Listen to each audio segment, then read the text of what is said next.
Hi friends, this is Raju and welcome back to my channel triple Telugu tech. So today మనం కాకినాడ దగ్గరలో ఉన్న కోరంగి అనే గ్రామంలో ఉన్నాం. సో ఇది కాకినాడ టు అమలాపురం వెళ్ళే దారిలో ఉంటుంది. ఇది కోరంగి అనగానే ప్రతి ఒక్కరు కాకినాడ అనుకుంటారు, కానీ కాదు. ఇది కాకినాడ నుంచి ఒక 20 కిలోమీటర్స్లో ఉంటుంది.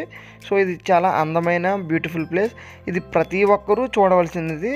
ఒకవేళ ఎవరైనా చూడకపోతే కనుక వెంటనే విజిట్ చేయండి, ఖచ్చితంగా మీ అందరికీ నచ్చుద్ది. ఎందుకంటే ఇక్కడ రకరకాల పక్షులు, అలాగే చాలా రకాల చెట్లు, అలాగే ఇక్కడ మనకి స్పెషల్ ఏంటంటే నది నుంచి వచ్చే నీరు, అలాగే సముద్రపు నీరు ఉంటుంది కదా, ఈ సముద్రపు నీరు అందులో ఉన్న ఉప్పుని తొలగించి మంచినీటిని మట్టుకు పీల్చుకొని ఈ చెట్లు పెరుగుతాయి. వీటిని మడ అడవులు అంటారు. సో ఇక్కడ ఈ మడ అడవి యొక్క వేళ్ళు పైకే ఉంటాయి, మనకి కనిపిస్తాయి. అలాగే ఇక్కడ చాలా వంతెనలు ఉంటాయి, అలాగే గ్లాసు వంతెన, అలాగే చెక్కల వంతెన, ఈ మొత్తం ఇందులో అన్నీ చెక్క వంతెనలే ఉంటాయి. సో మనం ఈ కింద నీరు వెళ్తూ ఉంటుంది, పైన ఉన్న చెక్క మీద మనం నడుచుకుంటూ వెళ్ళాలి. సో ఇది ఇక్కడ చాలా వండర్ఫుల్ ప్లేస్ అని చెప్పుకోవచ్చు.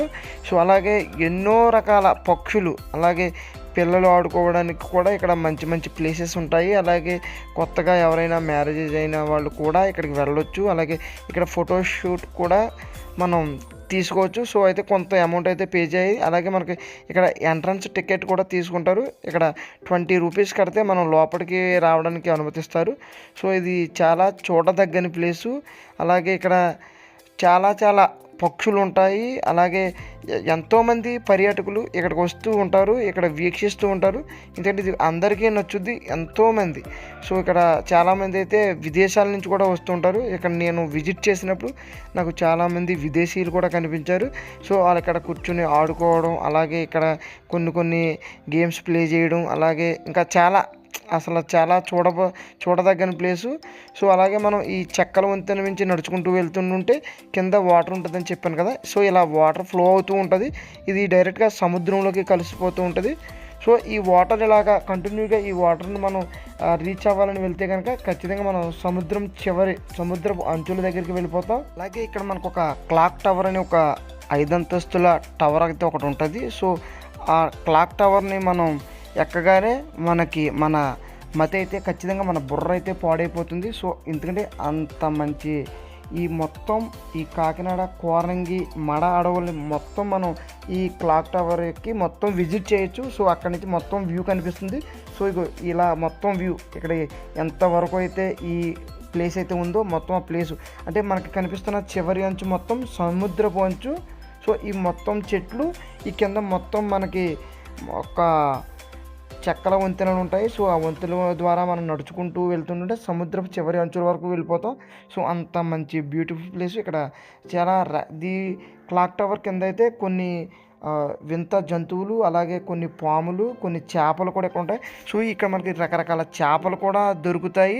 సో వాటిని ప్రేక్షకులు వీక్షించడానికని, సందర్శకులు వీక్షించడానికని కొన్ని అయితే మనకి బంధించి కొన్ని బాక్సులో పెట్టి మనకి చూపించడం జరుగుతుంది. సో ఈ క్లాక్ టవర్ కింద లెఫ్ట్ సైడ్ అయితే అది ఉంటుంది. సో అది చాలా మంచి ప్లేస్ అని చెప్పుకోవచ్చు. అలాగే ఇక్కడ ఈ సముద్రపులోనికి వెళ్ళడానికి కొన్ని రకరకాల పడవలు ఇక్కడ ఉంటాయి. సో ఇక్కడ చాలామంది చేపలు పట్టుకునే వాళ్ళు ఉంటారు. అలాగే ఈ చెట్ల మధ్యలోంచి వంతెన చూస్తున్నారు, ఎంత లాంగ్గా ఉందో ఈ వంతెన. సో ఈ వంతెన నుంచి నడుచుకుంటూ వెళ్తూ ఉండాలి. సో ఇది చాలా స్ట్రాంగ్గా ఉన్నాయని చెప్పుకోవచ్చు. సో ఎంతమంది వెళ్తున్నా కానీ ఈ వంతెన అయితే మనకి ఏమి డ్యామేజ్ అయితే అవ్వదు. సో ఇలాగ చెట్ల మధ్యలో, అలాగే కింద నీరు ఫ్లో అవుతూ ఉంటుంది. సో మనం పైన చెక్కల మీద నడుచుకుంటూ వెళ్ళాలి. అలాగే ఇది ఖచ్చితంగా మీకు నచ్చుద్ది. అలాగే కొన్ని చెట్లు అయితే వాటి పక్క నుంచే అవే మనకి అడ్డుగా వస్తుంటాయి. సో వాటిని మనం రీచ్ అవుతూ వాటిని పక్కకి నెట్టుకుంటూ మనం వెళ్తూ ఉండాలి. సో ఇది చాలా బ్యూటిఫుల్ ప్లేసు. సో ఇక్కడ కొన్ని విష సర్పాలు కూడా ఉంటాయి. సో అవైతే మనం చూసినప్పుడు మనకైతే, ఎందుకంటే చాలామంది ఇలా సందర్శకులు వీక్షిస్తున్నప్పుడు వాటిని మనం పెద్దగా గమనించలేదని అనుకోవాలి. సో ఇలాగ చాలా దూరం ఈ వంతెనలు పట్టుకుంటూ నడుచుకుంటూ వెళ్తుంటే చాలా దూరం వెళ్ళిపోతాం మనం. అలాగే ఎన్ని చెట్లు, అలాగే ఎన్ని పక్షులు, అసలు ప్రతి ఒక్కరికి అసలు అక్కడికి వెళ్తే మళ్ళీ రావాలని అనిపించదు. సో అంత అందంగా ఉంటుంది ఈ ప్లేసు. ఈ ప్లేస్ ప్రతి ఒక్కరు విజిట్ చేయాల్సిందే. విజిట్ చేసి ఖచ్చితంగా ఇది ఎలా ఉందో చూసి మీరు కింద కామెంట్ చేయండి. అలాగే మనకి ఇక్కడ ఒక చెప్పాను కదా, మనం నది నుంచి ఇక్కడ ఈ బోట్ అనేది నదిలో స్టార్ట్ అయ్యి డైరెక్ట్గా సముద్రంలోకి మనల్ని తీసుకెళ్తుంది. సో ఇక్కడ టికెట్ వచ్చేసి 90 రూపీస్ తీసుకుంటారు. సో ఇది మొత్తం మనకి ఈ నది దగ్గర ఈ సందర్శకులు వీక్షించడానికి అలాగే కూర్చోవడానికి మనకు అనువైన ప్లేస్ ఇది. సో ఇక్కడ మనకు కనిపిస్తుంది కదా, ఈ బోట్ ఎక్కి మనం విజిట్ చేయాలి. సో ఇలా బోటు 90 రూపీస్ పే చేయగానే మనల్ని అందులో తీసుకుని వెళ్తారు, సముద్రంలోకి వెళ్ళిపోతుంది. సో ఇది చాలా వండర్ అని చెప్పాలి, చాలా అనుభూతి. సో ఇది అయితే ప్రతి ఒక్కరికి అసలు ఎందుకంటే ఇది నేను నా ప్రత్యక్షంగా వీక్షించింది. సో ఇది చాలా వండర్ అని చెప్పుకోవాలి. ప్రతి ఒక్కరు ఎవరైతే ఇంకా దీన్ని వీక్షించలేదో ప్రతి ఒక్కరూ చూడవచ్చు. ఎందుకంటే ఇది ఇక్కడ బోటు నదిలో స్టార్ట్ అయ్యి అది డైరెక్ట్గా సముద్రంలోకి వెళ్తుంది. అసలు అది ఎంత భయంకరమైందంటే అసలు ఎంత వండర్ అంటే, సో ఇరువైపులా చెట్లు, రెండు వైపులా చెట్లు ఉంటాయి, మధ్యలో సముద్రపు నీరు ఉంటుంది. ఈ నీటిలోకి మనం బోటు ప్రయాణం అంటే అసలు చాలా వండర్ అని చెప్పుకోవాలి. సో ఇది ప్రతి ఒక్కరికి నచ్చుద్ది.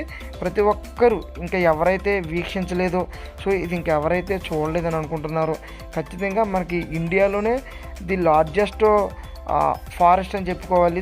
ఇది ఇండియాలో 4th or 5th ఫారెస్ట్ అని అనుకుంటున్నాను. సో ఇది చాలా మంచిది. ప్రతి ఒక్కరికి ఇది సందర్శకులు వీక్షించడానికని అన్ని అనువైన సౌకర్యాలు ఇక్కడ ఉంటాయి. సో ఇక్కడ మనం ఎటువంటి చెత్త గట్ట వేయకూడదు, అంటే పర్యావరణ కాలుష్యాన్ని చేయకుండా ముందు జాగ్రత్తలు తీసుకుంటూ ఉంటారు. సో అంత వండర్ ఇది. సో ఈ బోటు నది నుంచి సముద్రానికి వెళ్తున్న కొద్ది చాలా ఉత్కంఠభరితంగా, అంటే ఏం జరుగుద్ది అసలు ఎలా ఉండబోతుందని అనుకుంటున్నాం. ఖచ్చితంగా ఇది డైరెక్ట్గా సముద్రంలోకి తీసుకెళ్ళి అక్కడి నుంచి మళ్ళీ మనకి వెనక్కి తీసుకొస్తుంది. ఈ బోటు ప్రయాణం వచ్చేసి ఒక 1/2 అవర్ అని చెప్పవచ్చు. 1/2 అవర్ మనకి ఈ జర్నీ నీటి మీద చేస్తూ ఉంటాం. సో ఇది ప్రతి ఒక్కరికి నచ్చుద్ది. ఖచ్చితంగా మీరు చూసి ఒక్కసారైనా ఇటువంటి ప్లేసెస్ చూస్తూ ఉండాలి. సో మనకి దీని ద్వారా కొంచెం నాలెడ్జ్ అనేది కూడా మనం గెయిన్ చేయగలం అని అనుకుంటున్నాను. సో ఈ బోట్ ఎక్కిన ప్రతి ఒక్కరు, అంటే ఇందులో చాలామంది, ఇందులో విదేశీ నుంచి వచ్చిన వాళ్ళు కూడా చాలామంది మాతో పాటు ప్రయాణించారు. మాకు చాలా హ్యాపీగా ఉంది. సో అలాగే ఈ చెట్ల మధ్యలోంచి వస్తున్న నీరు, ఈ సముద్రపు నీరే చెట్ల మధ్యలోకి వెళ్తుంది. సో మళ్ళీ ఆ నీరే దిగువగా, అంటే ఎక్కడైతే వాలు ఉందో అక్కడి నుంచి మళ్ళీ నీరు సముద్రంలోకి వచ్చేస్తుంది. సో ఇప్పుడు మనం చూస్తున్నాం కదా, సముద్రపు దగ్గరలోకి వెళ్ళిపోయాం. ఇప్పుడు మనం నదిని విడిచి సముద్రానికి వచ్చేసాం. సముద్రంలోకి మనం ఎక్కిన బోట్ అయితే వచ్చేసింది. సో అసలు ఇదైతే చాలా భయం వేసింది, ఎందుకంటే ఇది చాలా లోతుగా ఉండే ప్రదేశం. సో ఈ లోతుగా ఉన్న ప్రదేశంలోకి మనల్ని ఇలా తీసుకుని వెళ్ళడం అంటే ఇది అమేజింగ్ అని చెప్పుకోవచ్చు. సో ఇటువంటి ప్రయాణం ఒక్కసారైనా చేయాలి మనం. ఖచ్చితంగా ఇది మీ అందరికీ నచ్చుతుందని అనుకుంటున్నాను.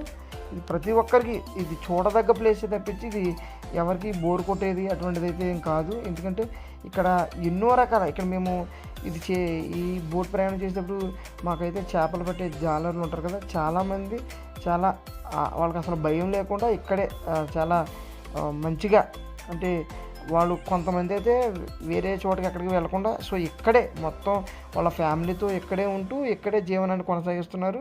సో ఇది చాలా వండర్ అని చెప్పుకోవాలి. సో ఈ ప్లేస్ ఇంకా ఎవరైనా విజిట్ చేయని వాళ్ళు ఉంటే ఖచ్చితంగా విజిట్ చేయండి. ఇది కాకినాడ నుంచి అమలాపురం వెళ్ళే దారిలో ఉంటుంది. ప్రతి ఒక్కరికి ఈ వీడియో నచ్చుద్ది అనుకుంటున్నాను. సో నా ఎక్స్ప్లెనేషన్ కనుక మీకు నచ్చితే లైక్ చేయండి, అలాగే షేర్ చేయండి. సో మీ అభిప్రాయాలు ఏమైనా ఉంటే కనుక కామెంట్లో టైప్ చేయండి. Thank you for watching.